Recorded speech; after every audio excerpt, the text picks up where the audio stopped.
At the beginning of the movie, the sun's intense heat has turned all plants and trees to ash. The resulting smoke makes it difficult for people to breathe, leading to a slow death for many. In an Australian city, a handful of survivors remain, but even there, oxygen is in short supply. They rely on artificial oxygen masks to stay alive. A company named Crony Corp manufactures this artificial oxygen, and its tunnels house the city's power supply. In the laboratory, Ethan's father, Richard, works as a scientist, producing artificial oxygen. On Ethan's 8th birthday, his father presents him with a gift, saying, "Son, I've brought you something. Open this box." As Ethan opens the box and reaches inside, he discovers a watch-like gadget. It causes his hand to bleed, and he cries out in excruciating pain. Ethan's mother rushes in, exclaiming, "What have you done?" But Richard reassures him, "Son, this will be in your hands from now on, and don't take it off until you die. It will give you recognition in this world." After saying this, Ethan's father leaves. Shortly after, Ethan goes to Lamb, where he receives a call from Richard saying, "You and your mom come over. I'm waiting for you." While walking on the road with his mother, both wearing artificial oxygen masks, a group suddenly shoots Ethan's mother, killing her. They steal her mask and Ethan's, then flee.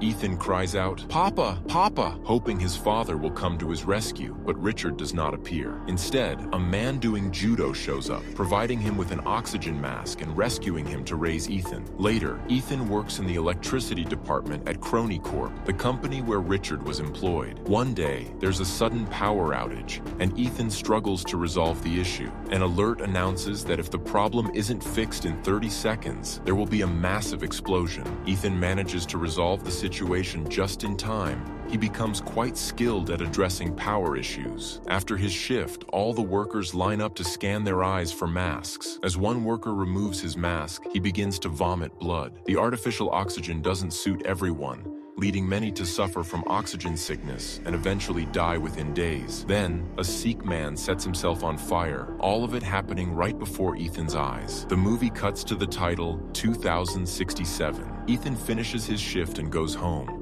where he sees news on TV reporting that many people are gradually dying from oxygen sickness in the city. Crony Corp is attempting to find a solution. When Ethan sees his father's name on TV, he feels angry and turns it off. Soon after, his wife returns home from work. While they talk, she suddenly starts vomiting blood, having contracted the same oxygen disease. As he works, Ethan grows anxious, fearing that his wife will also die in a matter of days. Just then, some officers arrive to summon Ethan downstairs, calling for him forcefully. Frightened, Ethan is approached by Jude, who says, "Let's go and see what they want." They meet Regina, the CEO of Crony Corp, who explains that the city's situation is deteriorating rapidly and people are dying off slowly. Ethan responds, "That may be, but why have I been called here and what can I do?" Regina tells him, "Only you can save us all." Ethan is bewildered by her statement. Regina takes Ethan and Jude to the lab, where the scientist, Billy, warmly greets Ethan. This lab contains a time machine. Showing it to Ethan, Billy explains that it was discovered by Richard. "We've sent a message to the future,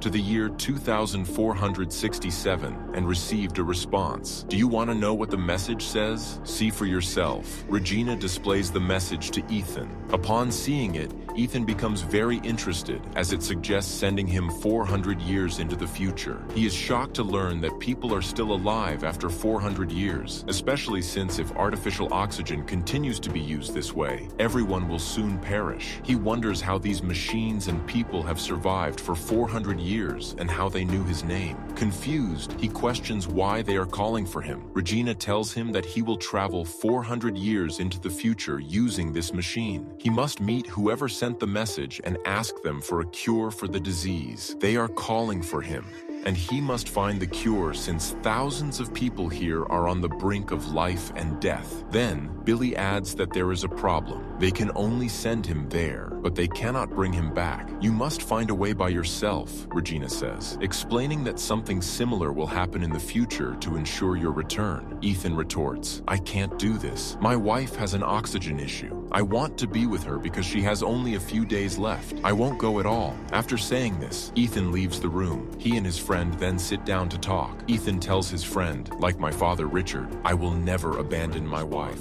You're not going to get medicine for others. You're going to get medicine for your wife. You'll go there to find a cure for her." Ethan's resolve shifts, and he decides to go home to tell his wife everything that has happened. Upon hearing his plan, his wife responds, "How can you be so selfish? Last year, there were 20 children in my class, but now only 12 are left. It's better to die from a lack of oxygen than to sit idly by. You must go there and bring back the medicine so that everyone can be happy. You need to make me proud. You must return with my cure. I have immense faith in you." That night, Ethan places a flower by his wife's side as she sleeps. But the flower isn't real. It's made of iron petals. He has written, "I will be back," on it. He leaves, knowing that the flower represents the absence of real ones in a world devoid of trees and plants. Unbeknownst to him, his wife is not actually asleep. She's pretending and watches him quietly. Ethan arrives at the Cornicorp lab where Regina awaits him. He tells her, "If you find even a single drop of that medicine,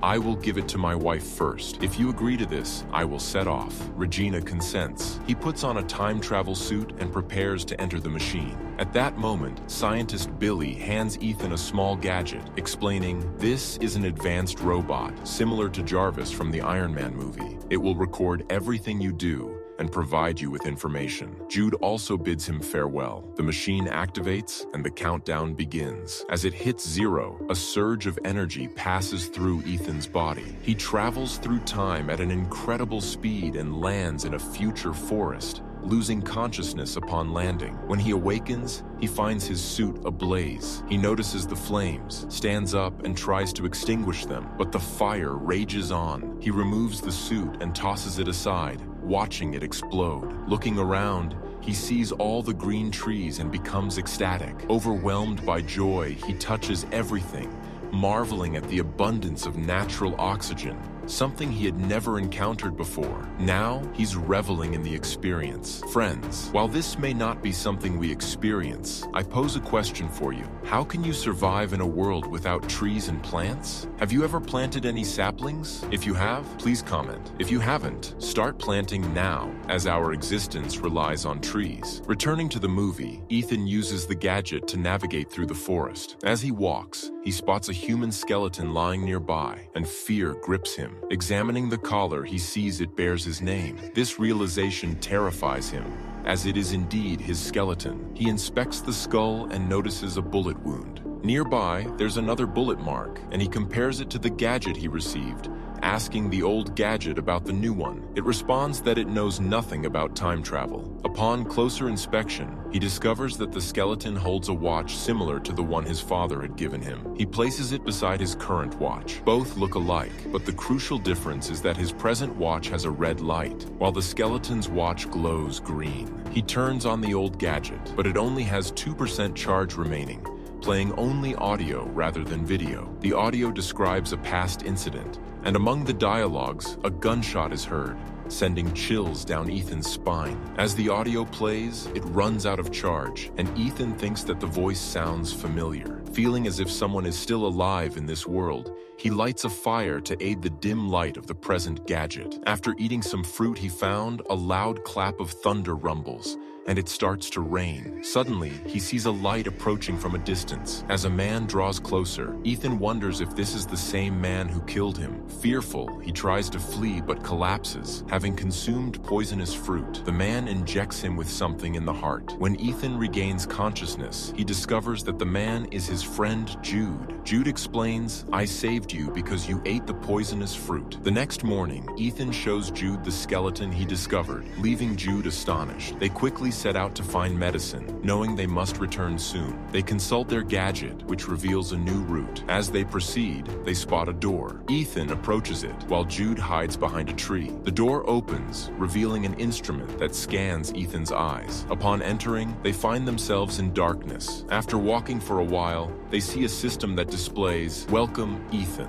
The machine prompts for a DNA analysis. As Ethan extends his hand, his watch automatically draws blood, causing him immense pain. Within moments, the watch's light turns red. They realize they are inside the Corny Corp facility. Curious, Ethan requests the event from Ethan's 8th birthday, where Richard experiences a lab incident before giving him the watch. Richard sends a message through the time machine to the future, receiving the reply, "Send Ethan White." Both Richard and Regina, along with Billy, are shocked. Regina questions how they know Ethan's name, and Richard admits he doesn't understand. Regina asks why they only send messages and don't come to talk to them. Billy replies that there's a power failure. Otherwise, anyone could travel from there to here. After the video ends, a power issue arises within the facility. Doubt creeps into Ethan's mind, and he questions why they aren't sending a doctor or scientist after Jude consumes the poisonous fruit. Jude insists they have no time for discussion and urges Ethan to leave and resolve the power issue to save his wife. Ethan retorts that they are using him by mentioning his wife, and the time launch is imminent. With only 3 hours and 30 minutes remaining, the countdown begins, and within this time frame, they must accomplish 3 tasks. Identify who sent the message, resolve the oxygen sickness, and fix the power supply. They venture into the city, finding it devastated, with many skeletons scattered about. Ethan heads to his wife's classroom and discovers her skeleton among those of her students. He holds the iron flower he had given her, which she had written would remind him that he would return. This sight overwhelms him, and he breaks down, lamenting that if he hadn't left her, none of this would have happened. In despair, he tells Jude that their mission has already failed because everyone is dead. Jude reassures him not to lose hope,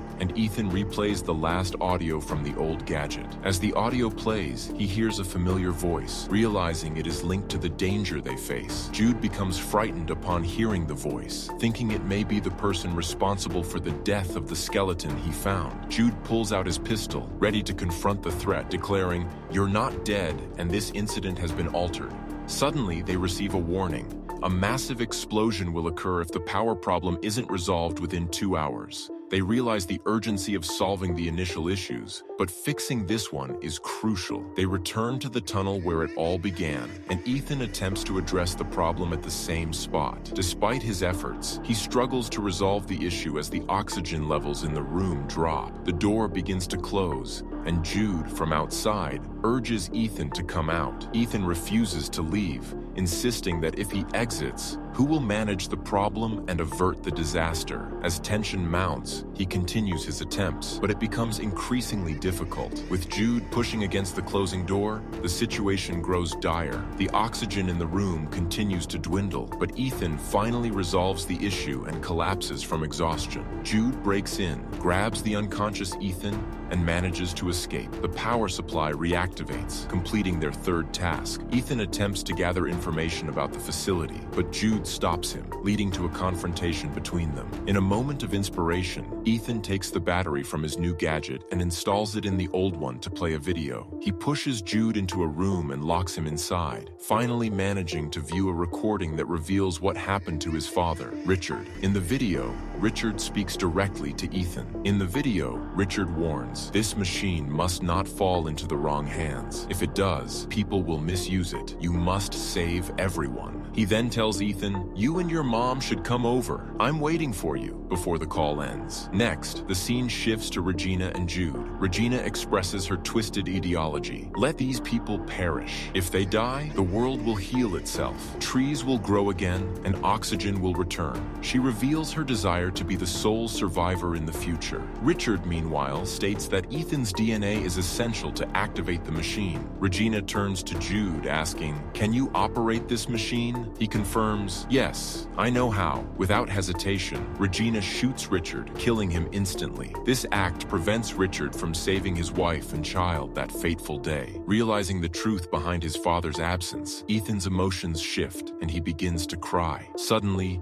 Jude bursts through the door and continues playing the video. In it, Regina instructs Jude, "Kill Ethan's mom and bring Ethan to us. He's the key to this mission and our way to the future. Enraged, Ethan confronts Jude, exclaiming, "You used me too!" Jude, attempting to justify himself, responds, "It's not my fault. I was used just like you." In a desperate act to prove his point, Jude shoots himself, collapsing before Ethan. Regina's true motive is revealed. She intends to send Ethan to the future to activate their plans. He receives a crucial message from Richard. The machine must not fall into the wrong hands. In the past, Regina eagerly awaited Ethan's arrival, believing she and her allies would soon time travel together. She plans to kill him as soon as he arrives. The countdown begins on the machine, and when it reaches 0, Regina and her group anticipate shooting Ethan. To their shock, trees and plants emerge from the machine, causing it to malfunction. It's revealed that Ethan had turned off the machine, prompting Regina to scream in fury. Additionally,